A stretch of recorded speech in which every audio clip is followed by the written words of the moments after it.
जय जगन्नाथ। आज orange dry fruit cake बनई बहुत ही सॉफ्ट है। जदि मो रेसिपी भल लगुच सब्सक्राइब लाइक कमेंट करंतु फॉलो करंतु। गोटे कप मैदा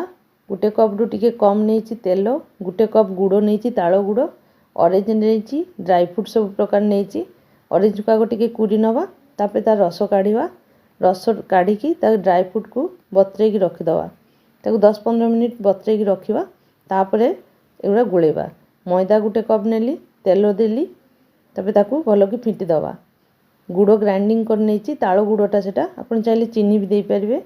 क्षीरटा जी दरकार आम हेती दवा ड्राई फ्रूट दे दवा बेकिंग पाउडर गोटे चामच बेकिंग सोडा 1/4 चामच देकी भल कि फेटी दवा क्षीर जी दरकार आम से अनुजाई दवा देखिकी बेसी पानी हेनी ये थिकटा बेटरटा ये रखा तापर गोटे ताटिया तेल लगेवा मु लुण देती मोटा लुण कड़ई रे गैस रे बनैबा केक तापर एते ताटिया ढाल दवा तापर ड्राई फ्रूट दे सजाई दवा लुण गरम हो जाइए सेपटे तबे ताकू बसाई दवा 45 मिनिट बसिबो पूरा सिम करदेबे जाल तबे ढंकाई दवा तापर काढ़ी नेबे देखिबे हेइची कि नहीं। जय जगन्नाथ।